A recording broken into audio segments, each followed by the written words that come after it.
Greetings, everyone. Dale Parrish, host COS today, along with co-host Ken Kashuba, State Communications Coordinator. Hello, Ken. Hello, Dale. How are you? Fine, Ken. We were chatting away there and almost missed the start time. Almost. Oh no, but we made it all right. That's because there's so much to talk about, There is, and obviously we were talking about Doge, Yeah. And we got off on that anyway. Folks, we got a jam-packed program for you tonight, and I hope you're going to find it interesting. We're going a bit longer than we normally do, and I think you're going to see us do that more often here, because obviously with what's going on in our country right now, there's a lot of content for us to cover. So the first thing we want to get into tonight, and we're just going to jump right into it, is we want to give you part 3 of our series on tariffs, understanding tariffs. And Brent Sterling, COS State Director in Missouri, has done all 3 parts. And so this is part 3, the final part of understanding tariffs. And Brent has just done a great job on this. So without further ado, Ken, let's just jump right into what we have with Brett here on part 3. So here we go. Greetings, everyone. Dale Parrish, COS Today host. Well, we're back with our friend Brett Sterling to wrap us up on the topic of understanding tariffs. So I want to bring Brett back on, and let's get this final segment done. So, hey, old Brett, how you doing? I'm doing well, Dale. Thanks for having me back here. Still with us, huh? Still with us. Still hanging in there. Hopefully everyone else is as well. Well, you've taken us through the history, and you've kind of taken us on a tour of how we've done over the years in our country. So let's get to the main item here and Trump's plan going forward. So take it away. It's time for the main event, right? So main event. That's right. So yeah, I think, and if you haven't listened to the previous 2 shows, I mean, I would encourage you doing that, because it does walking you through some history and where the current state of play is with tariffs and the current situation. It really kind of helps frame a little bit better an understanding of exactly President Trump's plan. And briefly again, what is a tariff? A tariff is simply a tax that one country will place on the goods or services imported from another country. And a country might impose tariffs to either raise revenues, solve trade imbalances. We covered a little bit of that in the last show. Protect native industries. We kind of covered that in the history of the history portion. Or use as leverage over another country. And it's this last item that is, I think, a little bit more, focuses more on exactly what President Trump is trying to do here. So there are with President Trump's tariff plan, there are 2 different types of tariffs that are being implemented, and one is a punitive tariff, and one is a reciprocal tariff. And a punitive tariff would be something that a country would impose on another country that is a tariff that exceeds what that other country imposes on the other country. I guess so. The United States is imposing a punitive tariff on China.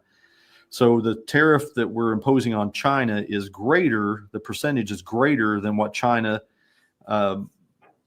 charges the United States. So in this trade war. Now that's not true, because the tariff schedule, if you want to look at the tariff schedule, I think I looked at it and it was like 400 pages long. So I mean, there's just all kinds of right, really.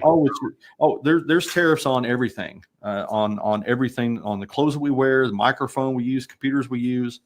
So I mean, it's voluminous, and definitely helps keep some lawyers employed, I'm sure, no doubt. Okay. But so the tariff schedule, there's different commodities are taxed or tariffed at a different rate. So, but overall, that would be what a punitive tariff is if say like if the United States imposes a tariff on China that's greater than what China charges the United States to export to their country for the same good or service. There's also a reciprocal tariff, and a reciprocal tariff is, and this is really what President Trump is using with our European allies, European nations. And you might hear every once in a while that President Trump says, "Hey, I'm tired of getting ripped off by these other countries." Well, the reciprocal tariffs are designed to address that. So let's say that good A that we export from the United States to Great Britain. Let's say that Great Britain has a 20% tariff on that good. But if Great Britain would produce the same type of good and export it to the United States, the tariff that the United States charges Great Britain is less than that 20%. Say like if it's 10%. So what President Trump was looking at says, hey, you know what? Why is that? If they're going to charge us a 20% tariff for our goods, then we're going to charge a 20% tariff on their goods.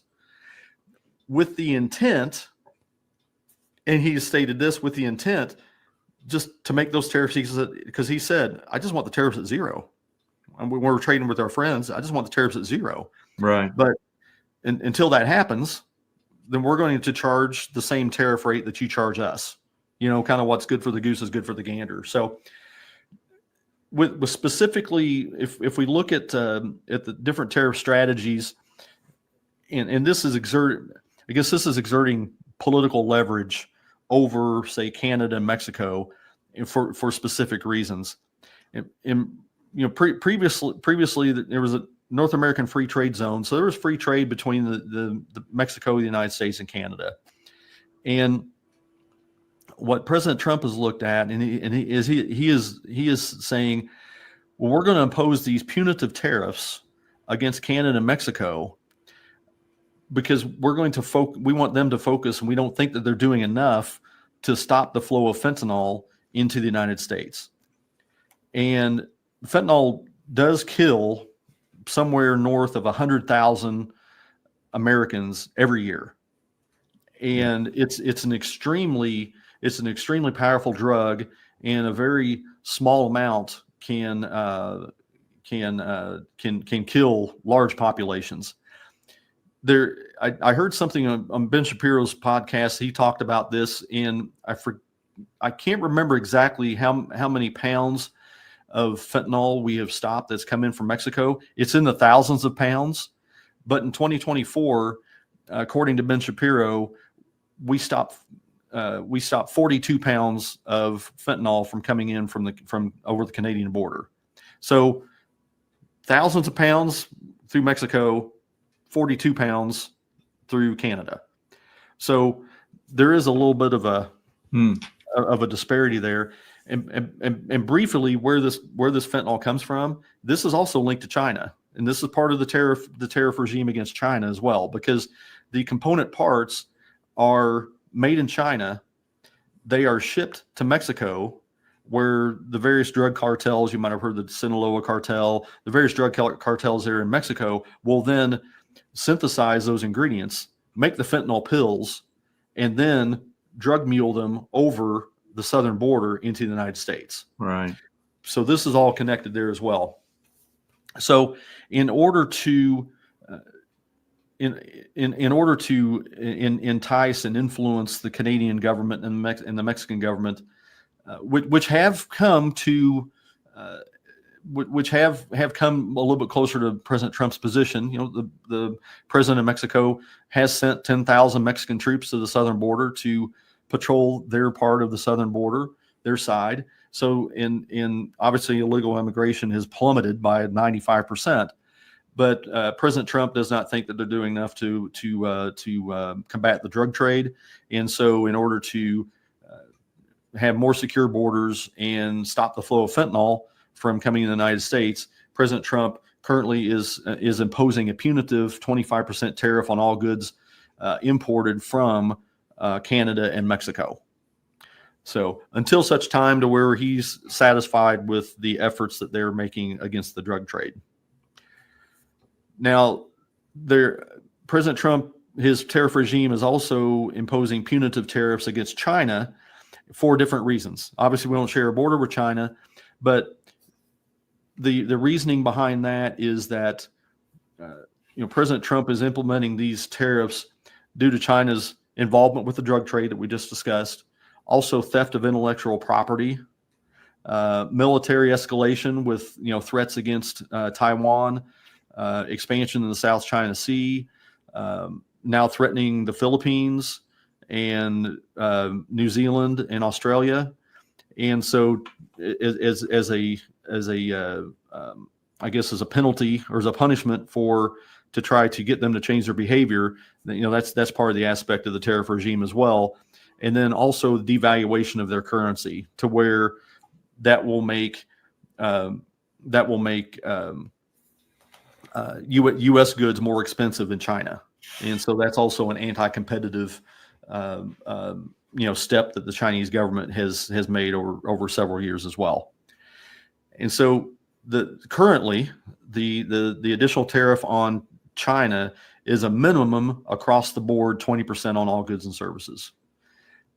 And China is retaliating with a 15% tariff on like American coal and liquefied natural gas, and a 10% tariff is applying to crude oil, agricultural machinery, and certain cars. Like I said, the products that are covered change all the time, the numbers and the implementation time, but change. But that's where we are here currently as of this broadcast. And so that's the strategy that President Trump is using against China. Okay. Now the like I said, in relation to our European allies, there's a separate discussion there, and the strategy there with the reciprocal tariffs is to bring more free market economics, basically kind of level the playing field. If you're going to charge 20% on our goods and services for this product, then we're going to do the same. So then we're on the same plane. And so I think that probably what will happen is that we will see those tariffs go away. I think you'll see the European countries want to cooperate and understand there's a political price that they're going to pay for that they haven't paid for in the past. And I think that they will eventually, hopefully, drop their tariffs down to zero. And President Trump has said that he would do the same. And President Trump does have a history of success here. He's already achieved success in negotiations with Colombia, Venezuela, and Mexico, as we had discussed. And time will tell whether this trend continues. The current state of the U.S. economy, because this is a tax on tariffs, it does drive up the price of goods and services here in the United States. And we are in a bit of a pickle here right now with in our economic situation is pretty tenuous here right now, because inflation is spiking up. The Fed's target is around 2%, and it's gone from 2.5% back up to 2.9% here in as of the latest economic report. I believe that was from January. Mm-hmm. And so there will be, and President Trump talked about this in the State of the Union address as well, that there might be some short-term pain, but I think that the overall strategy, and I think from President Trump, what he is in talking about tariffs, I do think that his intent is that he wants the elimination of tariffs with our friends and our main trading partners for sure. China is a little bit different situation there, and some of our other political and global opponents. So we'll just kind of see how all this plays out. And I think probably the relationship with China is probably the most tenuous one. I would think. I think with Mexico and Canada, we'll probably work something out with them. I agree with that. But yeah, the China one, that's going to be the hard one. So. Yeah, that's an ongoing battle, and we do. Our main trading partner is Canada. Second main trading partner is Mexico, and third is China. They kind of jockey between those three positions there. But I think that the other thing you have to kind of think about is when you're talking about tariffs against China, it's not against the Chinese people; it's against the Chinese Communist Party. Right. Every single industry in China is either wholly owned or partially owned by the Chinese Communist Party, and so they've pledged that they're ready for a war, economically, politically, or militarily. So it's going to be interesting to see how everything kind of shakes out here, but that's kind of an overview of where tariffs play in this whole entire global theater. All right. Well, Brett, I think that's pretty much a wrap.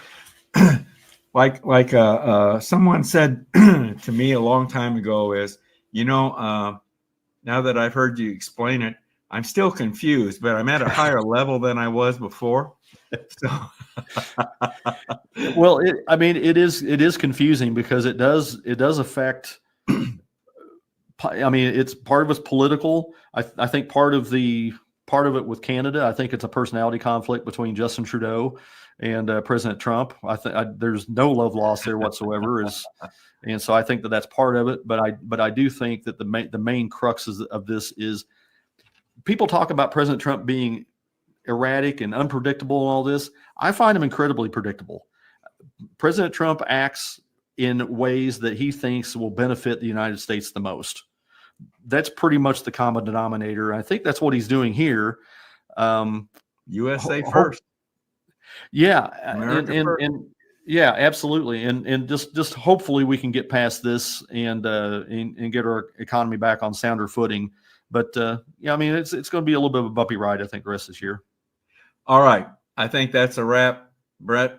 Again, thank you very much for all the work you put into this presentation, and I hope our viewers will appreciate it. I've certainly thank you very much for what you've done here. Well, so, I appreciate being on and appreciate your patience. Thank you very much, Brett. Have a good day. Thank you. Well, folks, that's a wrap on our series on understanding tariffs. So hope you've enjoyed that. And with that, I'll say good night. Thank you very much for tuning in. Good night. Well, do you understand tariffs anymore? You're still muted, Ken. Yeah, I understand that basically, what as much as I need to understand that it's a tool. And obviously at this point, I think when you look at, I mean, Brett didn't pull up the latest or the figures. They're way out of whack, Dale. They're way out of whack. We've been hit hard for decades, the way I see it. Some of these, I mean, I just catch, little short news reports, little shorts now and then, where someone talks about some of the existing tariffs. They're unbelievable. Way out of whack. Way out of whack. Yeah, I mean, it's just some of them are close to like 100, 120%. Yeah. And we've been going along, for the longest time, in that situation. So I understand it as a tool, and I think we're trying to get it balanced and get this to look more even-handed, and I think in certain situations, as Brett mentioned, it's a personality thing, or with China, it certainly is it's more of a battle. as China continues to try and just flex its muscles everywhere. But I mean, the intricacies of it, hard to understand. And I think for me, the hard part is understanding just how much and how long it takes. How much pain we're gonna have to go through to get there. How long that'll last. I think really depends on these other countries and how much pain they start to feel. And I think that's when it magically disappears. And I agree with Brett. I think President Trump eventually would like to just have no tariffs. Yeah. So I don't know if we'll ever get to that day, but certainly, like we said, certainly the trading partners that we're friends with, that we're allies with, we should be getting to that should be much easier path to get to no tariffs, I would think. Yeah. But it's going to be, what is it, April 2nd? That's Wednesday, Liberation Day, according to Trump. Yeah. So we'll see what happens. We'll see what happens. It would be pretty amazing if, by the end of next week, things are, already things start to balance out. That would be great. But I think it's going to take a little longer. Yeah, I think it's going to take a little longer than that. Yeah. Well, listen, Ken, why don't we, before we go any further here, why don't you tell us about that QR code up there in the that QR code up there in that corner. That corner, yeah. That mirroring always gets me, but that corner right there, that is our support QR code. So basically there we're asking people who tune in regularly, or maybe you're just tuning in for the first time. It's a way of showing your support, saying, hey, we enjoy what you're putting on there. And by clicking that or hitting that QR code with your smartphone, you'll be able to just put in your name and an email address, and you'll join a group of people that are our supporters to get what we've put together as a compilation of contributor series and links to websites, things that are that we find interesting, as well as a platform to interact with others. And we welcome that, and would like to see you join us in that. So hit that support, and I will try and add a URL into the chat room too, in case somebody doesn't have their phone with them. But nowadays, who doesn't have their phone with them? I don't know. That's for sure. Except for my wife, she's always forgetting her phone. I don't understand it, but totally not a bad thing. I mean, when you start looking at screen time, sometimes I'm amazed myself. It's like, what? How many hours did I spend? Yeah. But anyway, okay, all right. Thanks, Ken. Thanks for that. Yep. Well, listen, one of our other contributors, David Punt out of Minnesota, likes to give us Dave's Daily Dose. And we got another one here for you. We've been featuring him for some time now. And these are little audio segments that he does. And I told him, I gave him some topics that we've been talking about and that we're going to be talking about. And he latched on to AutoPin. And so he's going to give us a little bit here on Dave's Daily Dose on AutoPin. Dale, is that anything like Auto Host? Do we have an Auto Host? No, not the same thing at all. Not yet. Give AI a little bit more time, and we'll come up with Auto Host. Could be. That would be, yeah. To have a fake host for COS today. I can't imagine a fake Dale Parrish. No. I don't know if that would be possible. I guess it would be, but anyway, here we go.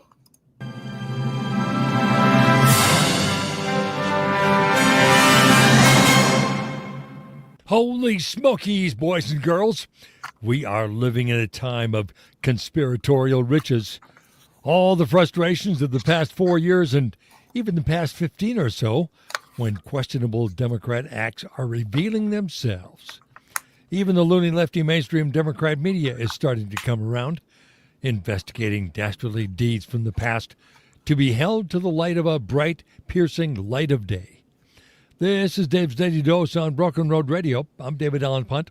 Today's conspiracy theory come to life is about the auto pen. Again, the Trumpster put the auto pen back on the front page with a Truth Social tweet. The Heritage Foundation's Oversight Project claimed a while back that a very few of Joe Biden's signatures were done by the actual Joe Biden, but by an auto pen. Sometimes he wasn't even around. A New York Post article said that a top secret, super secret, unnamed inside source said he saw it happen, or she saw it happen, or knew a guy who bought cigarette wrappers from a guy who knew a girl who dated a guy who saw it happen. But the Post article, according to Newsweek, said they weren't revealing the guy's name because there were others, also unnamed, who said it never happened. And all of them know how to spell White House. Sounds like subpoena time, if it's that big a deal. Donnie J's latest firestorm seems to aim specifically at the pardons handed out to folks on the J6 committee and a few others, General Milley and Tony Fauci, for example. For the most part, the loony lefty mainstream Democrat media are using words like unsubstantiated and fake news and outright lies in their headlines about the auto pen story, and that could be the most damning indicator of all. Newsweek says the auto pen has been used before, lots of times. Its article said that JFK used it as well as Gerald Ford, and only when Ford admitted it out loud did the rest of the world know what an auto pen was. Obama used it once when he was on the beach in Hawaii. He said he was relying on a Department of Justice decision from 2005 that said it was okay. He still got criticized. Critics have railed on that using the auto pen wouldn't make the signatures illegal, that a court would have to decide that, which is exactly what Trump said in his missive over the weekend. I guess someone is going to have to sue somebody. I'm David Allen Punt.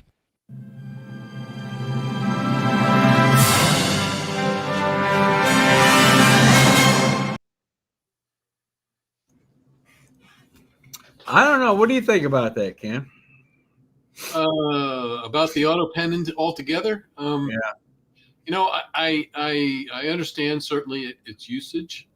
I would say, well, if there was proof that he was never in the room, then I think it would be illegal, or it wouldn't hold any water. He's not even around when it's used. Somebody else is being the president, basically. So yeah, I don't know. I have some mixed thoughts about it. Certainly, I think if you start looking at the amount of times that it's used, I think he mentioned Obama used it once. If Obama used it once and we find out that Joe Biden used it hundreds of times, then yeah, I mean, at this point, I think, I don't know how you feel, but I think the government for the last at least 3 years, we don't know who's running the country. Well, yeah. In this case, that's a valid concern. But I mean, I certainly think that on certain things, the auto pen can be used, like form letters, or responding to letters, or responding to general things. But I think certain things like pardons and like executive orders, things of a magnitude like that, I believe that those need to be signed by the president, and he or she needs to know what he or she is signing. And I think the first thing you mentioned there, pardons, that is a big red flag for me, because obviously there were a huge amount of pardons, and some of those guys, I mean, completely no substance to why they would be pardoned, and of course, then you could make the argument, well, for some of those people, they weren't charged with anything. They hadn't committed any crime, as far as, they weren't charged with anything. So, I mean, at this point, that's a big red flag for me, something like the pardons and so on. So I agree with you there. How it's going to be resolved, if at all, I don't know. I guess probably in the courts some way or another. But in the courts. Now you're hitting another topic that's going going to start putting some steam in my ears. I'm Yeah. not too happy with the way our judicial branch is being run nowadays either. So, yeah. Yeah, and I think one of our contributors, Gary Harbaugh, I think is working on a little segment on judicial overreach, I think is what he's calling it. And Gary, being a retired attorney, should have some good thoughts on that. But yes, judicial activism, that's really another hot topic, isn't it? Yeah. Well, let's veer off track here and let's talk a little bit about education. I caught up with a gentleman out of Ohio, Donovan O'Neill is his name, and I think I introduced him in this this interview that I recorded with him. But he is the state director for Americans for Prosperity in Ohio, the Ohio chapter of Americans for Prosperity, which is an organization that we as Convention of States are very friendly with. I know we've done a lot of things with them here in Indiana over the years. So we're on good terms with AFP. So I was able this education and what they're trying to do in Ohio. He is very much involved in, and so is the group AFP, Americans for Prosperity, that he represents. So they're very much involved in what they're trying to do in Ohio, with regard to legislation regarding education in Ohio. So I think it's a interesting interview, and I hope our viewers will enjoy this. So let me bring on my interview with Donovan O'Neill from Americans for Prosperity for you today. We're going to focus on education here, and we're going to be talking to a gentleman from another organization, Americans for Prosperity, that Convention of States and Americans for Prosperity have done a lot together. We've done a lot with the Indiana branch here. And so my guest today is from Ohio, and we're going to talk about education and what's going on in Ohio. So let me bring on my guest here. Hello, Donovan. Hey, how are you? Fine. Donovan O'Neill of AFP Ohio. So Donovan, tell us what you're doing in Ohio. What now you're state director, right? Yeah, well, Dale, thanks for having me. And I got to say real quick, the folks at Convention of the States, appreciate you having me on here with your program. But, I go to a lot of events around the Buckeye State, a lot of different grassroots groups, liberty-oriented groups, and there's always somebody from Convention of the States there. And they are some of the sharpest and hardest charging folks in the grassroots movement. So it's are they friendly to you?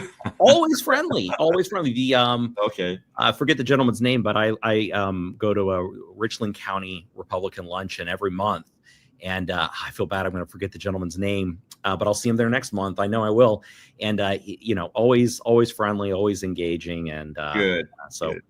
But yeah, I serve as the state director with Americans for Prosperity Ohio. We are, for those of your viewers or listeners who aren't familiar, we are the nation's largest grassroots advocacy organization, conservative grassroots advocacy organization, working in all 50 states.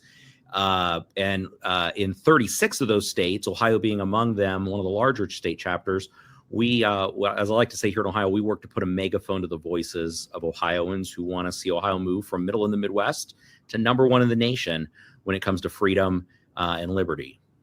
Okay, good. Yes. Like I said earlier, that of course, I'm based in Indiana, and we've done a lot of things with AFP here in Indiana. Training sessions, as well. We took not too long ago. We joined on a bus trip. I'm located up in Fort Wayne, Indiana, northern part of the state, and we joined in a bus trip to our state capital with AFP, and so had a good day, good trip with AFP. So Yep, we're very much on the same page. Well, Donovan, we want to kind of focus on education.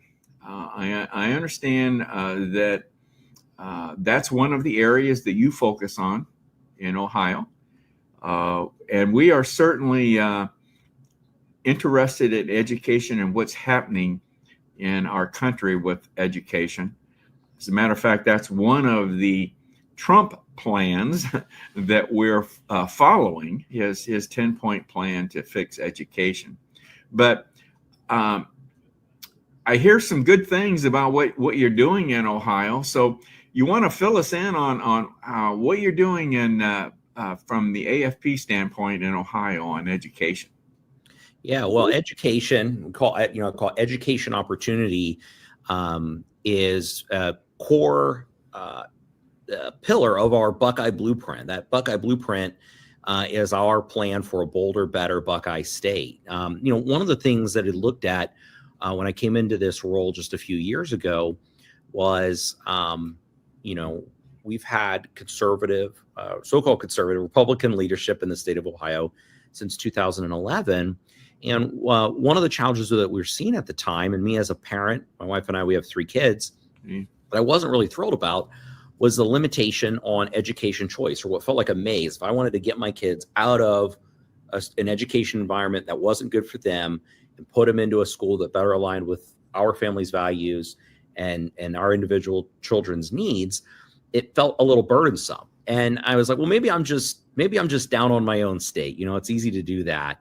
But I took a look around and looked at different state rankings: rich states, poor states, freedom in the 50 states, various educational indexes. And you say, no, actually, we're not doing great. We're sort of in the middle of the pack when we ought to be number 1 in the nation on things like empowering families with school choice. And so we really got to work alongside a number of great coalition partners and organizations. And, fortunately, I think we caught sort of some tailwinds here that while we were also recognizing we need to do this sort of stuff from a public policy perspective, the grassroots and most importantly, parents were seeing it. And I think, Dale, you go back a few years, we were during COVID where schools were getting shut down, and right, schools would open up and they'd have the remote learning. Parents were seeing what their kids were learning. And for some folks, that was good. But for a lot of folks, that was a kind of an awakening moment where they said, hey, wait a minute, I need to make sure I'm really involved in what my kid's learning, and really involved in making sure that my kid's going to the right places, getting the education that aligns with our family values and what's going to unlock opportunity and potential in my child. And so we've been successful in this space. Happy to kind of unpack a little bit of that, but there's still, as you know, Dale, there's always more work to be done, and we're continuing to remain on the front lines of that here in Ohio. Donovan, do you know right offhand which states lead in school choice? What are the top? Do you know what the top 3 states are offhand?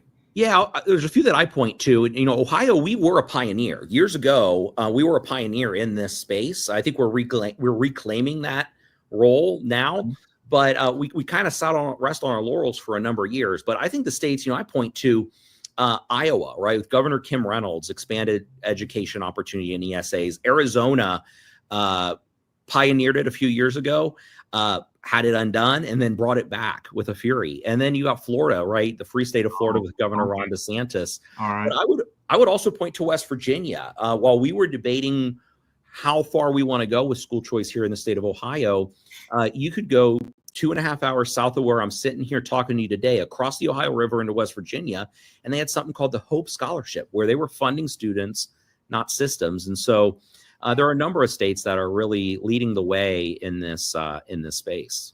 I know you when you were talking there, you mentioned ESA. Oh yeah, yeah. Is that kind of a core piece to school choice?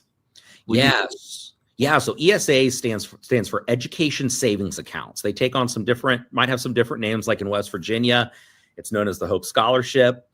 In New Hampshire, they have, I think, Education Freedom Scholarships, EFAs, but Education Savings Accounts, ESAs, they're like Are you familiar with health savings accounts, Dale? Are you how do you want to talk about those? Somewhat. I've heard of that term, quite honestly, but Yeah. go Well, ahead. education savings accounts, ESAs, are just like health savings accounts, where they put the consumer, the individual, or in this case, the parent, in charge of directing the where those education dollars go. And so traditionally, right, in education, you really it's kind of a binary thing. Either the parent takes their kid out of the public school, the government funded school, and puts them in a Catholic or a Christian school, private school, and pays for that themselves while still paying property taxes, sales taxes, and income taxes to the state to fund these government-run institutions. What the ESAs do, and then the government-run institutions are funded from the state and the locals combined into the bureaucracy, and the board allocates that money, and eventually it finds its way to a classroom. ESAs take the bureaucracy out of it. They put that money, as we call it here in Ohio, we call it a backpack bill, is what we've called it. The backpack bill puts money in that kid's backpack, and that kid can take that funding, any education experience that's going to meet that child's needs. And so what that begins to unlock, Dale, right, as you can begin to imagine some of the possibilities here, it's more than just the brick and mortar institutions. But now if you've got a kid who's maybe experiencing learning loss or needs some advanced tutoring, well, those ESA dollars qualify for that, Dale. And you can take, so you're now creating a more customized, specialized, focused education experience for every unique child in the state. And that's going to get us better results. And the family has control of that? Is that what you're saying?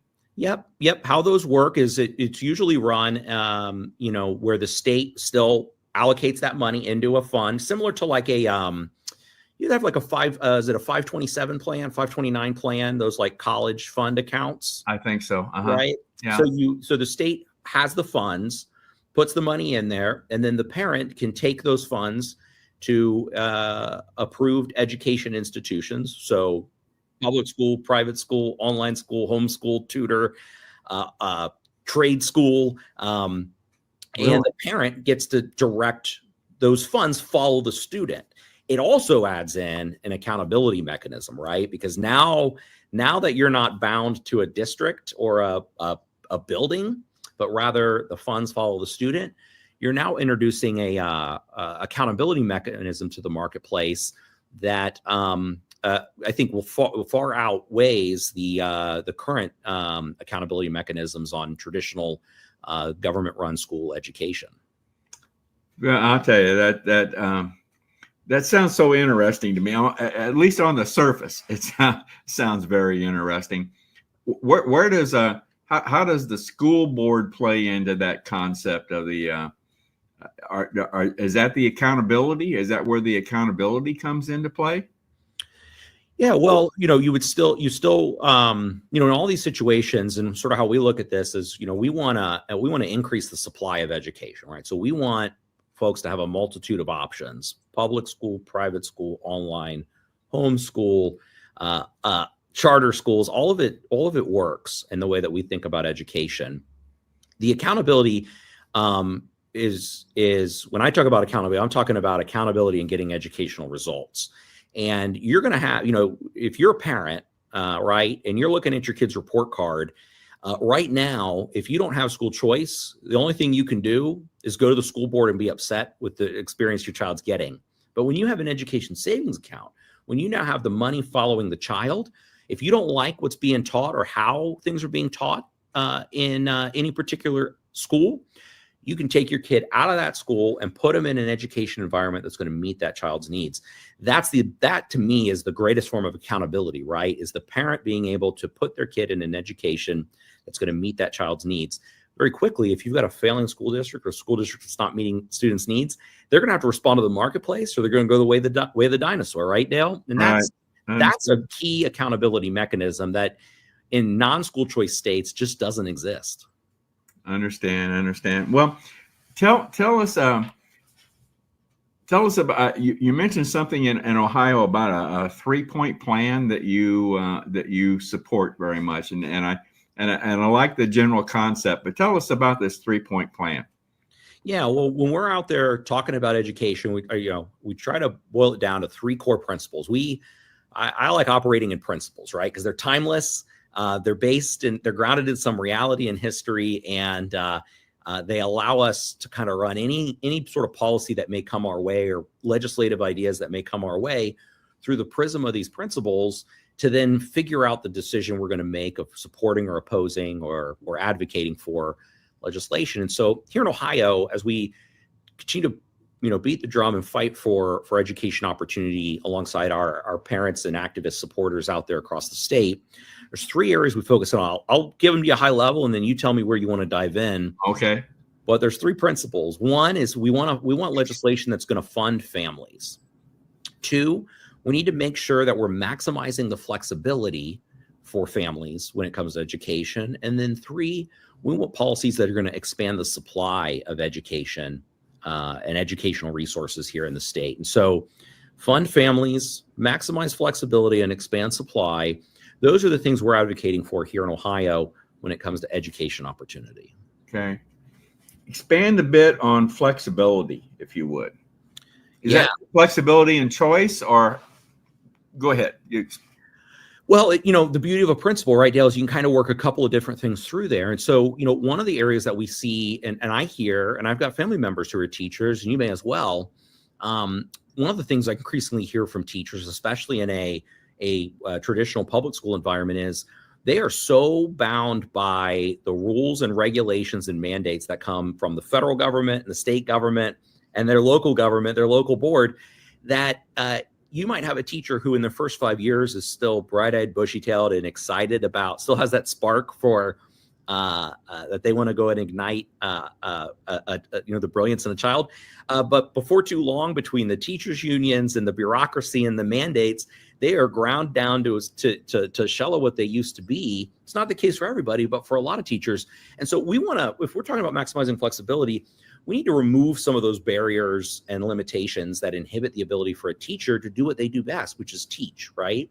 It also goes to the parents, right? In some cases, the 9-to-5 classroom experience gets a kid most of the way, but there's some things that maybe a parent says they need for their child that are outside of what's provided in a traditional classroom, right? And so we want to make sure that if parents want to, and this is where, again, education savings account's really nice, they want to provide some extra tutoring or be able to have their kid maybe go to 9-to-5 classroom and then also have some online school or learning, that they have the ability to do that. And so when we think about maximizing flexibility, it's teachers and families ultimately being able to have the flexibility they need to unlock the opportunity for each student. Great. Well, Donovan, we're about out of time here. I want to kind of wrap things up. Has the ESA been approved in Ohio? Is that a definite thing, or is that something you're working on legislation wise? It's something we're working on legislation wise. Right now, we have what are called Ed Choice scholarships. These Ed Choice scholarships work very much like an ESA, although the parent doesn't have as much control over how to spend it. They're more like grants, right? That go from the State Department of Education to the school that your child is going to go to. And that's good. We like that. That gives parents the flexibility they need to get out of a school that's not working and into a school that is. Mm-hmm. But where we'd really like to get to are where the savings accounts, so it's more parent directed and it can be more customized, that flexibility principle, right, Dale? Okay. Customized to each individual student's needs. And we're working on that. We've got a lot of folks who are champions of the idea, but sometimes, as you well know, good public policy can take a little time to manifest itself. Most definitely. Is that a possibility for something that could get through your legislature this year? Yeah. Well, I think this year, I think where we see this happening is where you have an executive, a governor, who puts that on their priority agenda, who says, hey, here in the state of Ohio, like Governor DeSantis did, here in the state of Ohio, we're going to fund students, not systems.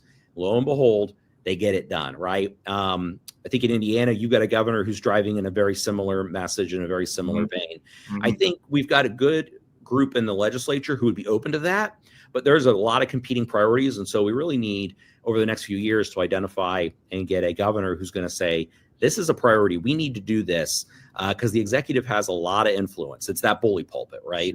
Oh, of course. Well, Donovan, that's going to have to be a wrap for us this time. I would very, very much like to have you back at a future date and give us an update on your progress with your 3-point plan and the ESAs. So will you come back at a later time and talk to us again? Happy to, Dale. Thanks for having me. It's been fun. I appreciate it. And thank you very much for all that you're doing. Have a good day.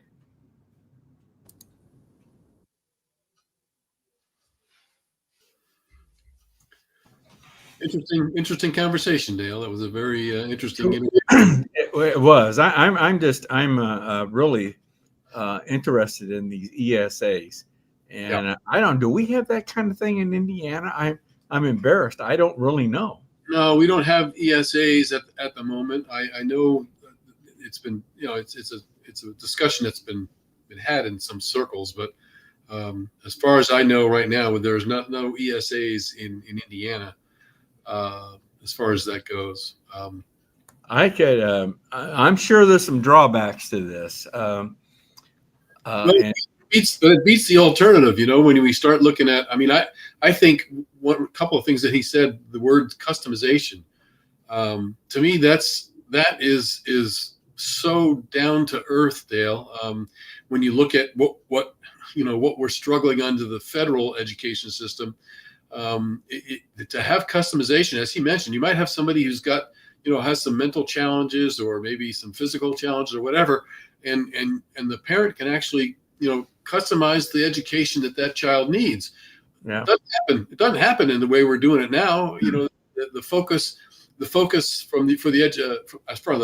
the federal education system goes, they kind of want to put everything into a middle group, and so the top and the lower end get left out because they're focusing on the middle, and of course then you get these really strange things that are also tied to the money that have to go into your school system, and that's where I see the biggest corruption going. These schools have to teach what the feds are pushing down their throats because they need they want the funds. They need the money.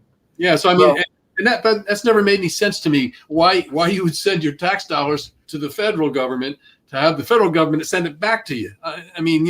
Let's be honest. There's a lot of room there for trouble. So well, and I think that with the movement underway of eliminating the Department of Education and pushing everything back to the states, concepts like the ESA or something like that has I think much more potential of coming to fruition. So or at least it seems that way. We'll see how it all turns out. Yeah. But I think it was a very, very interesting conversation with him, and hopefully we'll do a follow up and see how his what progress they've been making. And I'd like for somebody to step up and tell us what's happening here in Indiana in respect to that. We should look into it a little further for sure as far as the education is concerned. Yeah. Yep. I agree. Okay. Yep. All right, let's move on. Let's we always like to kind of stay in touch with national and see what's happening on a nationwide basis with Convention of States. So we got another little video here from COS Now that's produced by our national group. So let's take a look at that, and then we'll come back for another segment here on Meet the Founders with George Washington. So be right back. Coming up on COS Now, it was another action-packed week for Convention of States, with key legislative battles and major media endorsements driving momentum forward. Support for Article 5 gained traction in the media, with Daily Wire and Blaze TV hosts highlighting the urgent need for constitutional reform. All that and more on COS Now.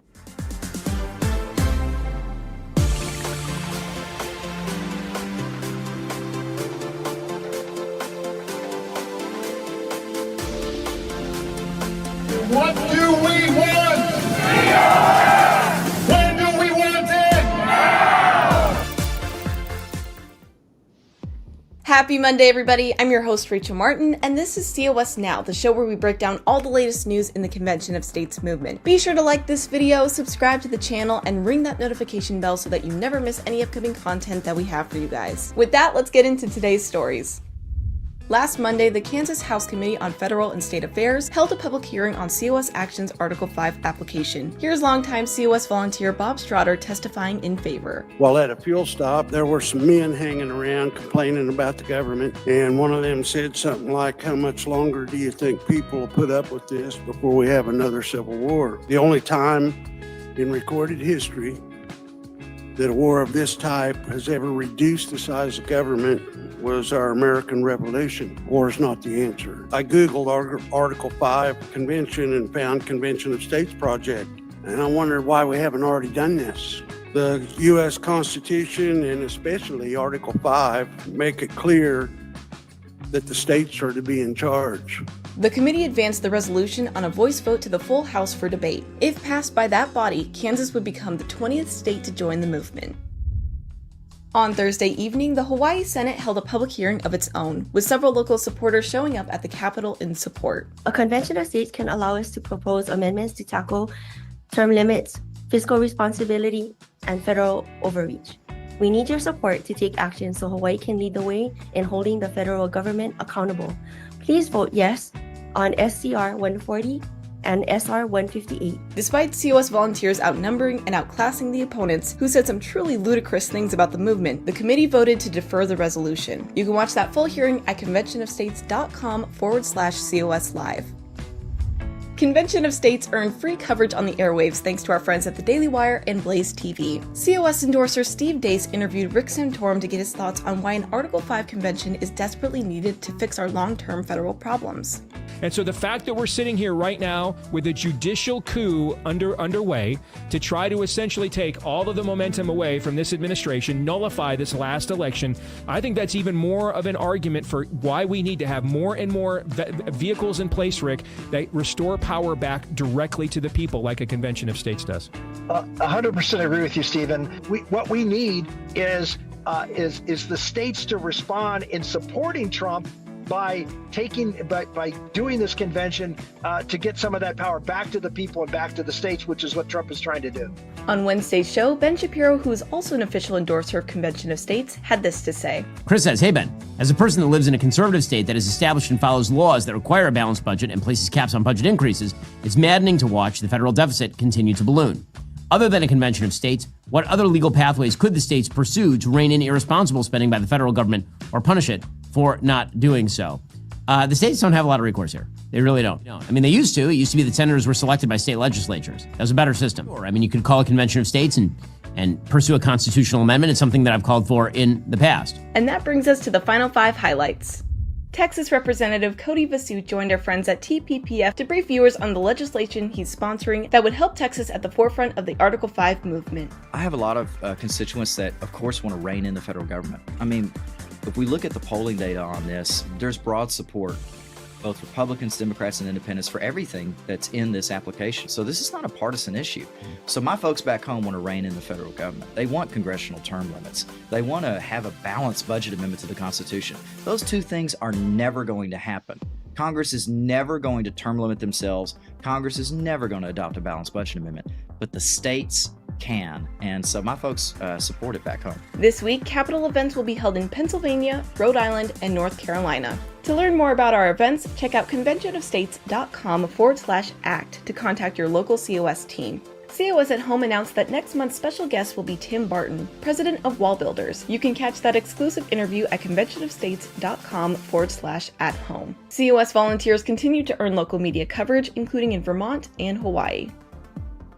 Here are some of my favorite snapshots recently submitted by COS Patriots across the country, including in Alabama, Florida, Connecticut, Oregon, Tennessee, Vermont, and Texas.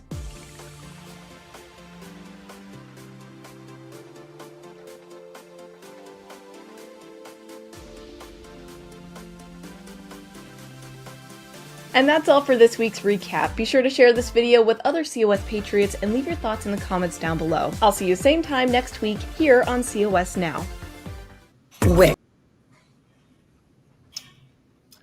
Ken, did you catch what Ben Shapiro said with regard to what recourse do the states have? And he said very little. And that was due to the senators no longer being representative of state legislatures. Did you catch that? Not particularly. I mean, I do now and again zero in on some of the finer details of what Ben is speaking, but no, I didn't quite catch all that. No. Yeah, he was referring to the 17th Amendment, which made the senators be appointed by general election, rather than being appointed by the state legislatures. Interesting. So, and of course, there's has always been a movement underway to repeal Amendment 17, but I thought that was a very interesting point that he made there. That was very good, very good. Yeah. Good piece. Do you notice anything, those various pictures of the different states, the groups that from the different states? Did you notice anything, any common thread on those pictures? Yeah, they all seem to be lining up in front of a series of steps. They're all old people. Oh, that too. Maybe that's the reason for the steps. I don't know. We got a lot of old people in Convention of States. Oh, that's what you were driving. I thought maybe because a lot of them were obviously taken at their local, state house or whatever. Right. That's true. But yeah. They got a lot of old people in the state house too. That's yeah, that's true. That's also true. Yes. Okay. Well, I caught up with Larry Hudson here recently, and Larry does our Meet the Founders series, and he's been chipping away at George Washington here for some time. And this is, for those of you that are tracking the numbers, this is episode 3, part 3, segment 3. And there's a few more segments to go. But anyway, it's been very interesting. Larry has just done a great job on this series. Yeah. And so George Washington was one interesting man. I'll tell you, very, very interesting. So, let me play this segment that we did. We're in the Revolutionary War here. So let's pick up from where he has us going this time. Okay. Sounds good.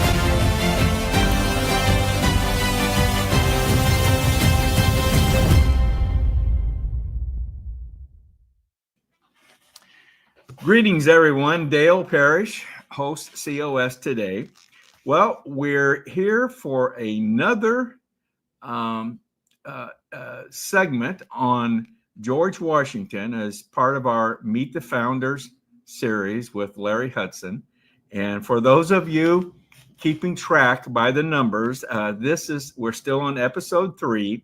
This is part 3, segment 3. So as I said, we're still on George Washington here with an interesting founder. And Larry is just doing a great job on this. So let's bring Larry on and get started here. Hi, Larry. Good morning, Dale. Good morning. Bud, you ready to go on another segment here? Ready as I'll ever be. I hope we can keep the interest up and we're not too tedious. Well, I'm sure we'll be able to do this. So, Larry, you got George Washington as commander-in-chief in the Revolutionary War. Okay. Yes. If I recall correctly, Washington had lost the battle for New York and retreated across the Hudson River to New Jersey to regroup.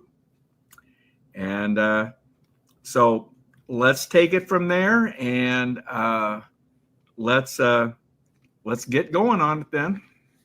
Okay, let's do. I'm going to get my notes out here in front of me. you're right. Washington did lose New York City, several battles, key battles in New York. He lost Forts Washington and Lee. They're disasters that really plagued him. And they, as you mentioned, they've resulted in a low ebb for him and his army as far as that's concerned. You know, in evacuating those forts, they were forced to leave behind supplies, critical supplies, munitions. Many were killed, taken prisoner. Morale has sunk now to an all-time low, and he's retreated into New Jersey. Eventually, he gets into Pennsylvania. Enlistments are another problem. Many were coming to an end. Soldiers are now returning home in droves, actually. And finally, there are rumors in the ranks, unfortunately, and in Congress, for that matter, that Washington just didn't up to the task of being commander in chief. You know, perhaps he didn't have the requisite combat experience, you know, to lead this army. Some of his detractors, in fact, look to his second in command, a General Charles Lee, as his replacement. Actually, looked to him as a replacement. Lee himself apparently was a ambitious and boastful Brit who had come to the United States, or actually to America at that point in time. And he even openly encouraged the idea of him replacing Washington to Congress, but no such action actually ever took place. Was this? I'm sorry. Go ahead. Just a quick question: was this General Lee any relation to the Civil War General Lee? Do you think? I think they're related, but it's very distant. It's Charles Lee is not Robert E. Lee, or there's another Lee as well. Lees are a very prominent family in the colonial period, but no, they're not. I've not found anything that said they're related. I am sure they probably are real distantly, but it is interesting, at least for me. He repeatedly ignored Washington's pleas. They're called pleas. I would have called them orders to come to his aid with his troops. He had a number of troops under his command while Washington was running or escaping really across New Jersey. And it was an act that many in his own circle considered insubordination. And he finally did decide to comply, but he foolishly stopped off at a tavern to see a woman. And he was captured by some British dragoons wearing a dressing gown. And, God. A fitting comeuppance, and many of his officers, of course, Washington's officers felt that his disobedience should have been punished by court-martial. But Washington, in his magnanimity, chose not to do that. Caught in a wedding gown, I tell you, even stuff like that was going on back then, huh? Holy smokes! Yeah, in his dressing gown with a woman. All right. So let's move on here. So we're at a low point here. Washington, the enlistments are expiring, are running out. So his army is dwindling, and there's talk about replacing him. So how does he turn things around? Well, I think many, if not most, would say it was just good fortune. First off, the Brits, in fact, all the fighting forces at that point in time, rarely fought during the winter. It was just too cold. That was a time to, hunker down, keep warm. Women were always available. They followed the armies around everywhere and wait for spring. It is now December, and Howe has actually called a halt to his campaign in the Americas. And secondly, and as importantly, perhaps, Thomas Paine, the author of Common Sense, we all know, is now a soldier in Washington's army. And he published a pamphlet that was entitled The American Crisis. I think it was in mid-December.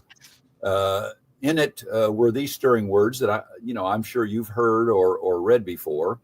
And I quote, because I can't remember them, but These are the times that try men's souls. The summer soldier and the sunshine patriot will, in this crisis, shrink from the service of his country. But he that stands it now deserves the love and thanks of man and woman. Tyranny, like hell, is not easily conquered, yet we have this consolation with us, that the harder the conflict, the more glorious the triumph. Yeah, this was a significant publication. Yeah, he went on making a case in that treatise for reasons why the Patriots should continue to fight. And actually, was a day or so following the publication of that pamphlet that Washington ordered that all of his troops hear it, that it be read to them in ranks. And the pamphlet had a huge impact, I've read, on the morale of the entire army and the public as well. Stirred them to get back behind the war effort. And so enlistments now started growing from all quarters, in the Northeast at least, and Washington's army regains much of the strength that it had been losing up to this point. Okay. No, well, okay. Now you say Payne was a soldier, was in the army, right? Correct. But you also, I think you have made note that Payne had something to do with some input to the Declaration of Independence. Can you explain that a little bit more? Yeah, I will. It was interesting. I'd not read this before. He was a philosopher, obviously. I guess he was a painter. Certainly he was a revolutionary. But he was a soldier and a Quaker, for that matter. And he fought in the Revolutionary War as an aide-de-camp to a General Nathaniel Greene. And in historical circles, at least, he also has claimed the title the father of the American Revolution. I think largely because of the pamphlets that he wrote, especially Common Sense. Now, that was a treatise really that captivated the minds of the American colonists to a degree I don't think we can really understand. It sparked a rabid call for independence from British rules. That's why he has the title Father of the American Revolution. And yes, there are some scholars that even suspect his involvement in writing the Declaration of Independence. Apparently, an early draft that survives of the Declaration had an inscription, or has an inscription, on the back. It was evidently put there by John Adams, who you will remember, he's one of the 5 members who was charged with writing the Declaration. We give credit to Jefferson, obviously. Right. And the actual inscription reads, quote, "A beginning, perhaps, dash, original with Jefferson, dash, copied from the original with TP's permission." And according to many historians, the individual referenced as TP in that inscription points to Thomas Paine.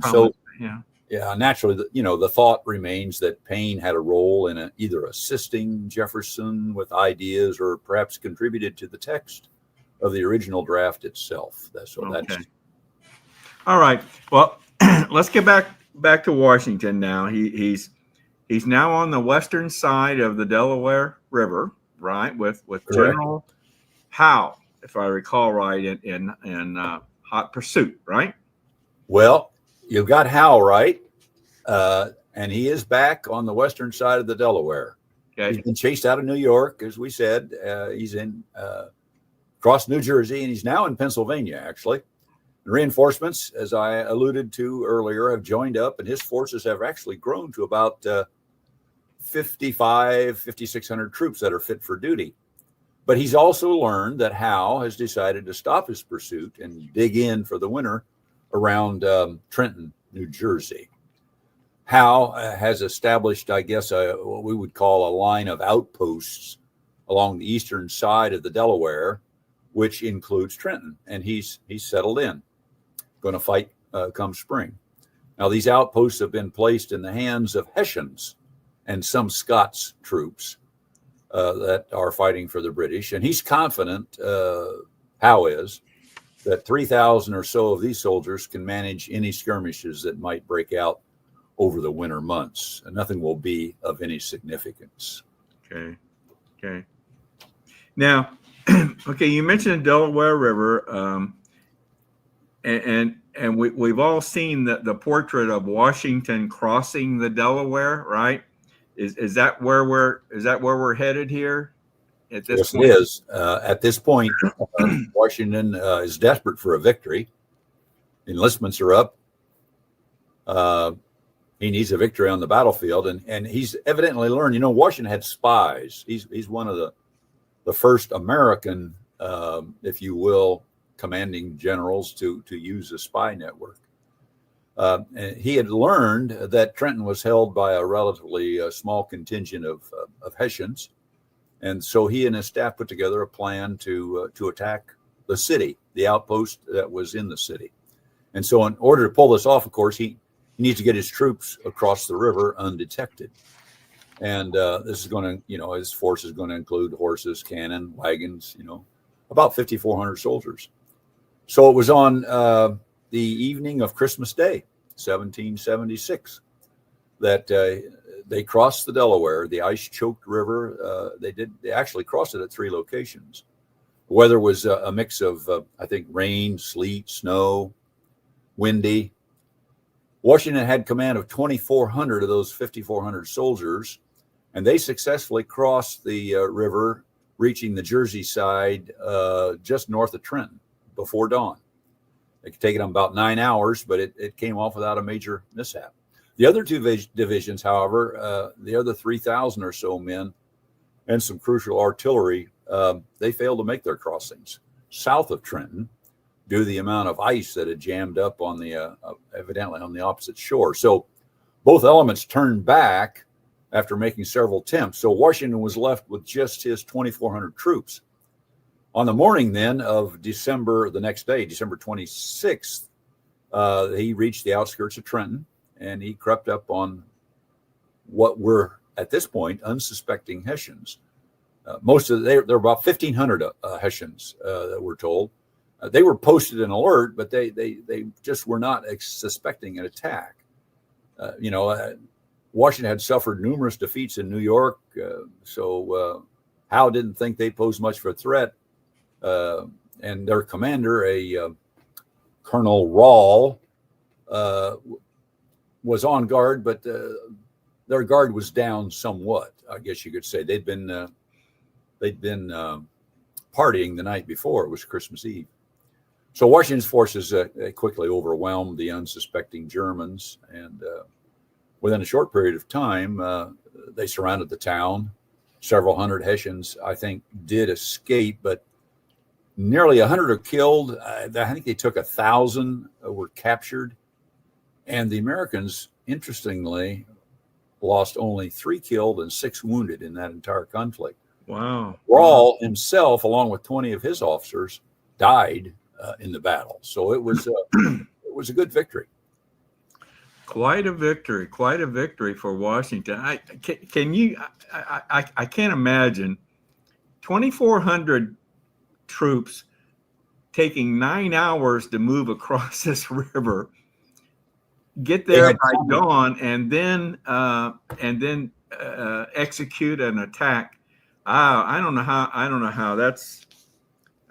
I don't know how to explain, how to visualize that, but quite a victory. Yeah, an amazing victory, even though it was a small tactical victory. It was a. Yeah.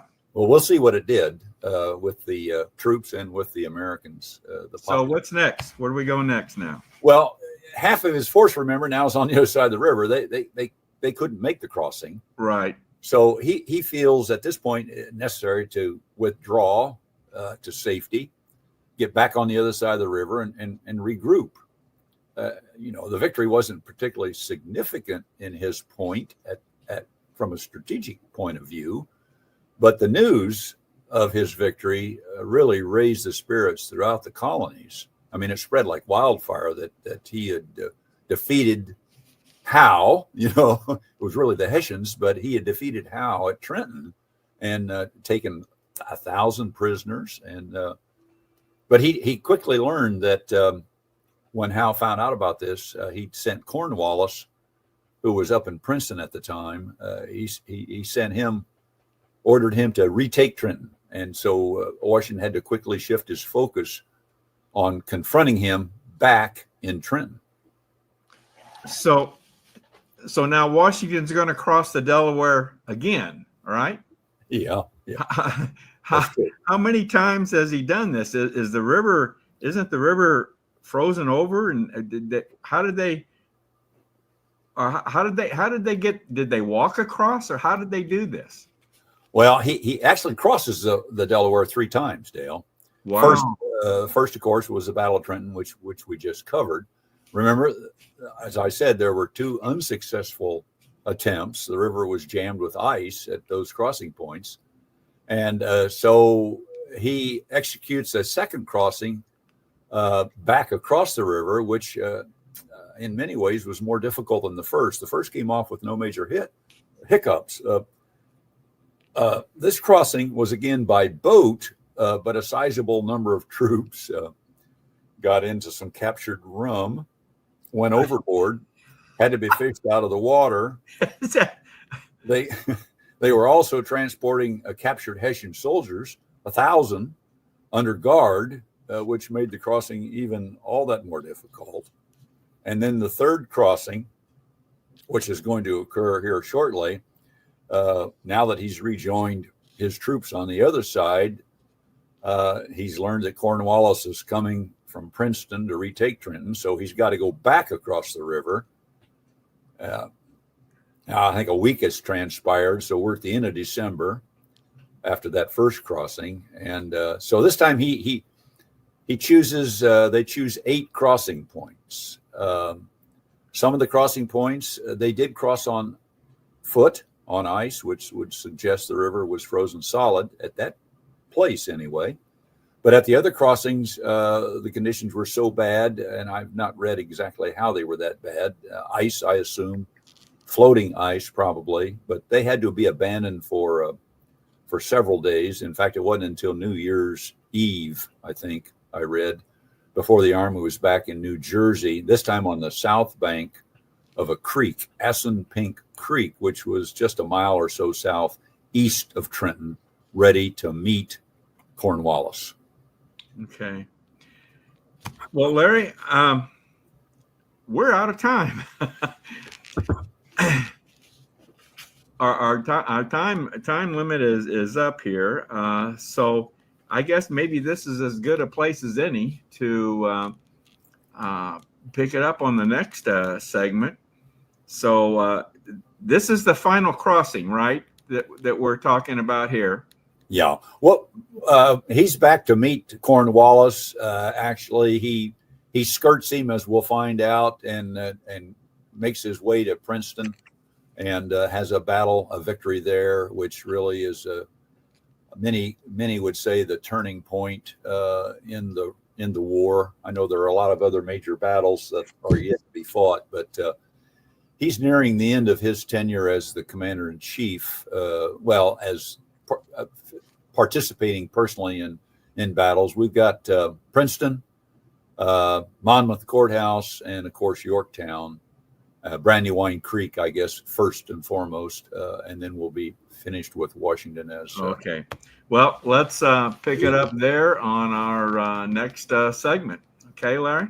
Yeah, sounds good. Once again, thank you very much. Doing an outstanding job. Thank you, Larry. You bet. Talk to you later. All right.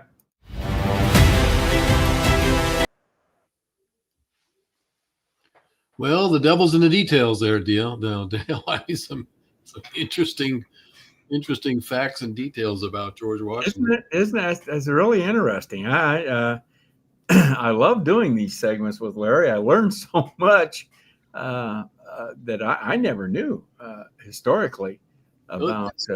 It certainly humanizes George Washington a lot more. I mean, Yeah. So very, very interesting. And of course, obviously, folks, this is we've been doing a lot on George Washington here because there's just so much information out there. But that's not the case with all the founders. A few of them are well known. I believe don't quote me on this, but I think Larry said his next founder is going to be Ben Franklin. And of course, I know there's a lot of information out there on Ben Franklin too. So, but as he goes on further and further, there are going to be founders where there's very little information on relative to Washington or Franklin or Jefferson. So, anyway, hope everybody's enjoying this series. I think it's been very good. So, Ken, let's talk about what's coming up next with COS today. And coming up next week on the 7th, Brett Sterley's coming back, and he's going to educate us on university endowments. You've heard that's kind of been in the news here a lot lately. Yeah. And I'd like to hope everyone will enjoy understanding and learning a little bit more about these endowments and what they're all about. And then I really want everybody to take a real close attention to this one coming up on the 14th of April. Understanding Crypto. Our own Charlie Myers, who's big into crypto, is going to educate us on crypto. I know very little about this, Ken. You have some Bitcoin, right? Don't you have? Yes, I do. I'm fairly well up to speed, pretty much on the Bitcoin side of things. The other portions of crypto, the memes, and some of these newer coins, and some of there's another whole side of things that I mean, it's opening a can of worms. So should we say I'm not so familiar with, but should we be saying understanding cryptocurrency? Is that what we should be saying, or is this good? Yeah, I mean it crypto and cryptocurrency. I guess that would detail it a little bit more. But, yeah. So I mean, yeah, I'm eager to have Charlie field a bunch of questions.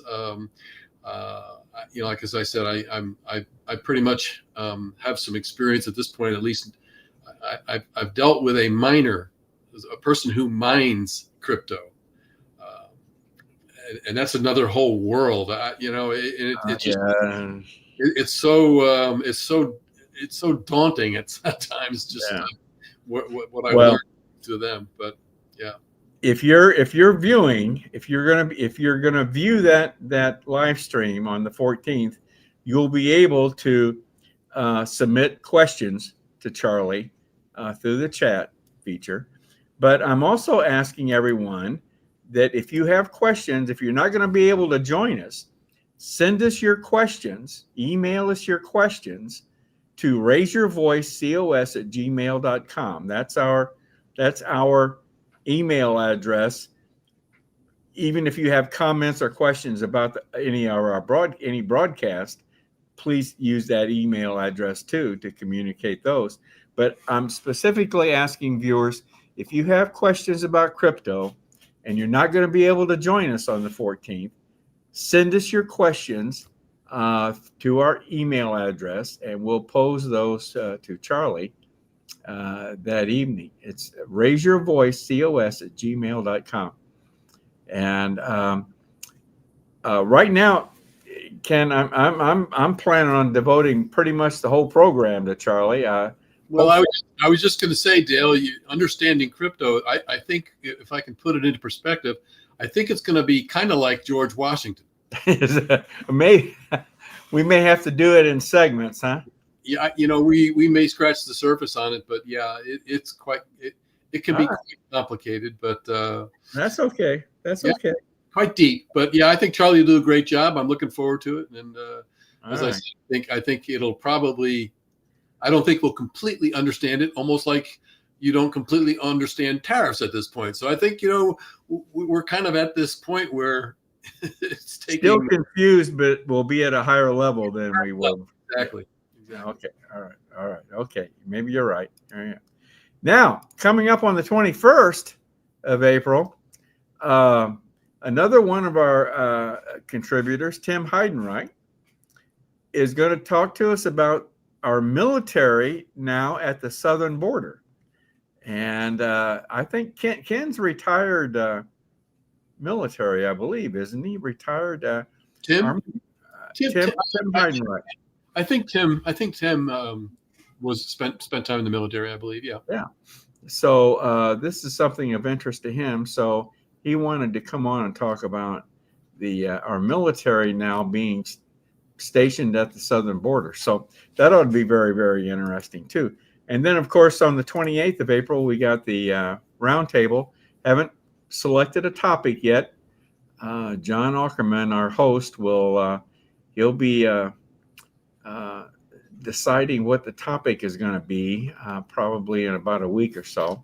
So we'll have that for you very, very soon. So we got a good lineup going for April here, Ken, and that's good. We got a lot of good stuff in the works. So hopefully everyone's going to enjoy what we got coming up. So, okay, let's. Any comments or questions from our viewers tonight, Ken, that you wanted to? Pretty quiet. People saying hi and tuning in and just sitting back and enjoying, I guess. All right. Good deal. Well, let's check in with John Ackerman here on a COS Basics segment. I believe this one is on why call a convention. I think that's what he's going to talk about here. So let's go with the COS Basics. We'll come back and close out, say goodnight, and we'll come back and close out with a little piece from Maringo Mike, and that'll be it for this evening. So let's listen to John here.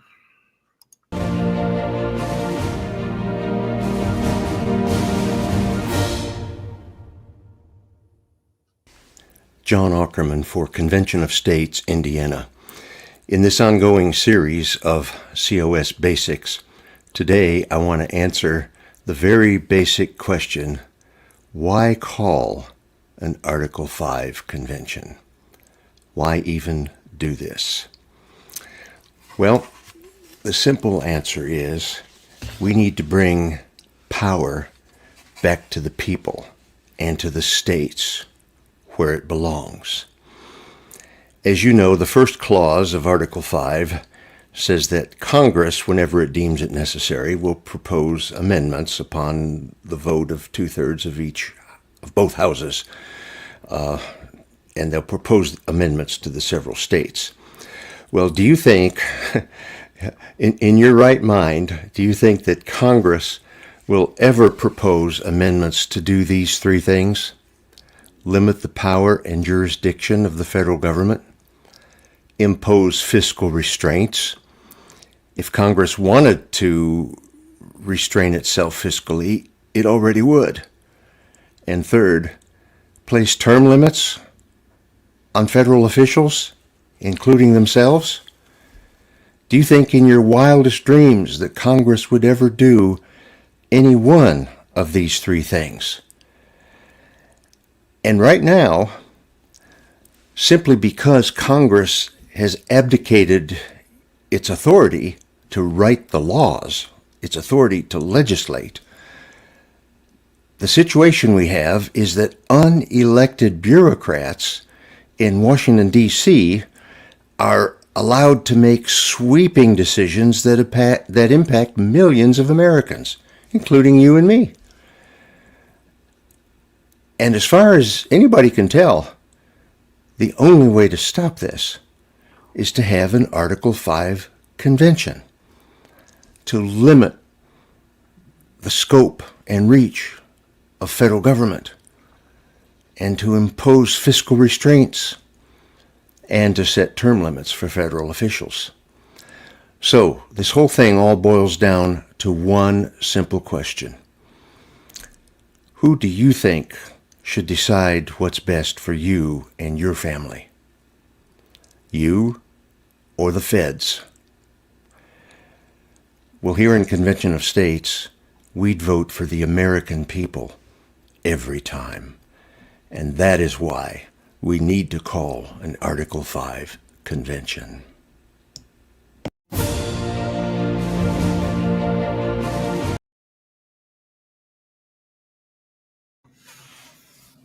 Well, good reasons. Good reasons to call it an Article 5 convention. John nails it. So yeah, he always does. Always does. We always enjoy John's COS Basics series. That's it's always good ones on there every time. Well, Ken, that's it for tonight, and I want to say once again thank you to all our viewers this evening, and we're looking at I think we've had another very successful month of March, and as you know, we set a record in views and number of followers for February at 1.7 million views. Don't know that we're going to reach that again in March, but it's certainly still going to be a good month. I know the numbers are going to come out good for us. So, and we appreciate the support that we're getting from our viewers. So, Ken, you got anything else you want to add before we let Maringo Mike sign us off here?